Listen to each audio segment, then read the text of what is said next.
Hello and welcome to Talking Point. The topic of personal and public hygiene has come under the spotlight recently. First, a mass food poisoning linked to a food stall at the Geylang Serai market left 2 dead and more than 150 ill. The cause, unhygienic food handling practices. And with the outbreak of the H1N1 flu, the Health Ministry has urged Singaporeans to maintain a high standard of personal hygiene to prevent the spread of the contagious disease. How vigilant are Singaporeans when it comes to their personal hygiene? And how socially responsible are we? In studio with us, Mr. Jack Sim, founder of non-profit group The World Toilet Organization, and Assistant Professor Daniel Goh, a sociologist from the National University of Singapore, who has a special interest in environment and society.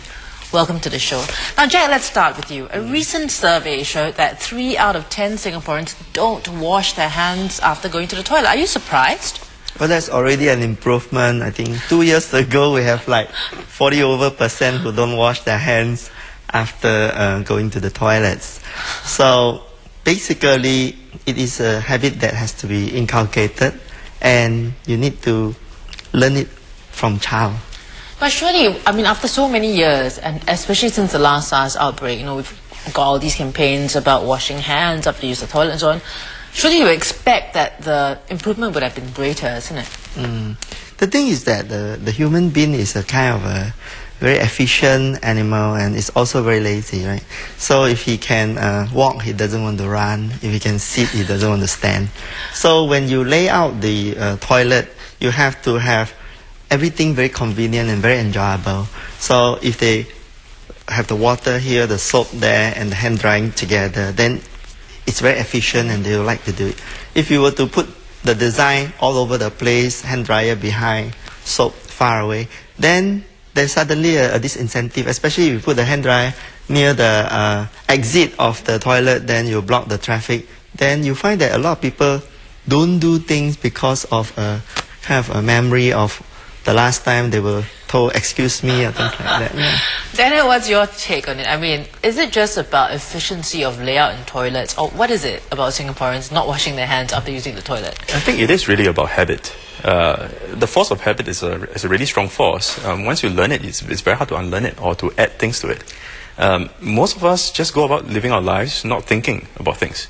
Right? So, I mean, we might be socially aware, socially responsible, very conscious of environmental issues, conscious of hygienic issues, but we go by our habits.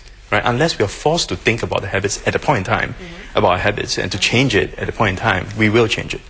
Right? So what do you think would force Singaporeans to think about changing their habits, Jack? I think the last time when SARS came, people were really afraid because they can get sick, and they were living individually and thinking, no, I'm the greatest and I don't need anybody. And when SARS came, they start to realize that you're not alone but part of society, and you have to not spread disease to others and not have others spread disease to you. So that was really a wonderful inflection point that the crisis has created that could actually structurally change everything. But trouble is that after SARS, we all go back to our bad habits.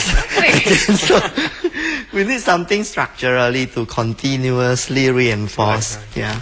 The incentives needs to be built in. What do you think? I think there needs to be the event of SARS is a big stimuli, right? It's a big stimulus. What we need is a series of smaller stimuli that is effective in reminding Singaporeans about their habits, about to change their habits, to move them to move away from their habits. Okay, so recently we've had these two things. I mean, in early April we had that food poisoning outbreak at Geylang Serai, and now we're right in the midst of H1N1.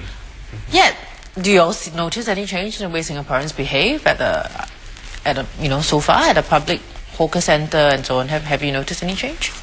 Do you think these are stimuli enough? Well, these are big stimuli. It will change. I mean, it will change people. But the question is, after the event has died down, people go back to their everyday life. The emergency feeling is no longer there. What can we do to kind of make sure that smaller stimuli is kind of scattered throughout the islands, near the toilets, near the places where we want people to change their habits, to get them to change? Well, we just relaunched again the Singapore Kitting. Do you think that's good enough, Jack? I think it will be very good during this period. People are very worried. But I think that what we need to do is to use this opportunity to create peers influence. So if you take a Japanese situation, when somebody visits a Japanese house and they go to the toilet and they form the entire impression of the whole family culture according to the cleanliness of their home toilet.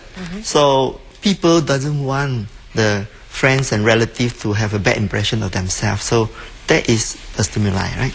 If you go to a Japanese factory, before you negotiate an order, you go to their toilet. And if their toilet is in a mess, that means you're not going to buy anything from this factory because the quality control culture is too low. So you're not sure if their goods are going to be good since they can't even take care of the toilet, right?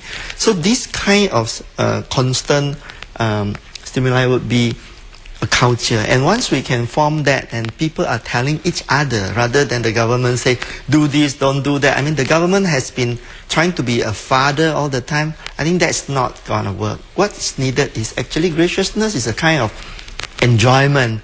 You have to enjoy it and feel very nice doing it rather than to say, I get an incentive, I get paid, I get rewarded, I get praise. Things. Daniel, why do you think we're so far behind the Japanese? Just talk about the Japanese. Well, I think everybody in the world is behind the Japanese in terms of this, so I don't think we should beat ourselves over that. But one reason I think that we are behind the Japanese, and I don't think we are a failure in that, is that they started their modernization very early on in their years as a nation. What do you mean by that? Well, they started modernizing since the 19th century. They went through a long period of urbanization and dealing with municipal problems like trash and hygienic issues like sewage and so on and so forth. They managed to solve it after almost over 100 years of like education and municipal governance. We have only just started in a sense. We have not even passed one whole generation of Singaporeans, right? I think we are improving really well. We are kind of impatient with ourselves, which is fine, right? I think we should be impatient with ourselves to push ourselves to a higher standard, not to be complacent and so on and so forth. But yet, I don't think we should beat ourselves up and say that, oh, we are really bad, we are really unclean, we are really ungracious. I think we are reaching a level of graciousness in Singapore.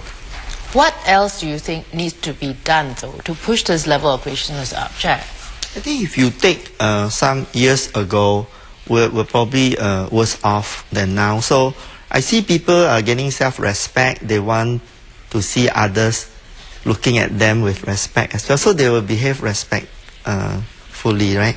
So I think that instead, if we go out there to call ourselves ugly Singaporean and keep on lamenting and even trying to shame people, I think that's not going to work because it will be counterproductive.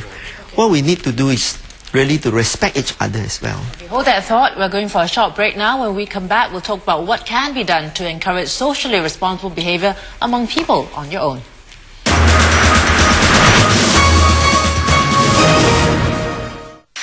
Next on Wall Street Warriors, hedge fund manager Tim loses one of his top investors as the stock prices hit a slide.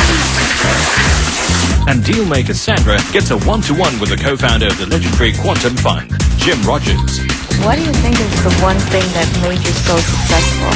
I guess it's probably just being skeptical and curious and inquisitive about what's going on in the world. Wall Street Warriors, tonight at 10:30.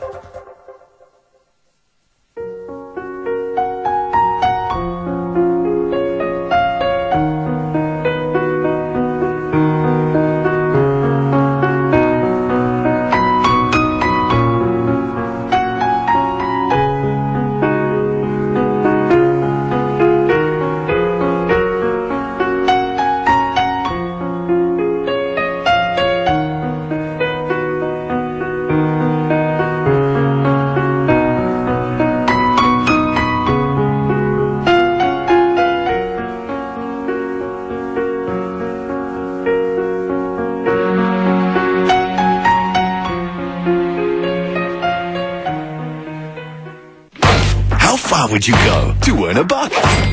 How gross is too gross, even for a $50 note? You'll be shocked at what some people will do for extra cash.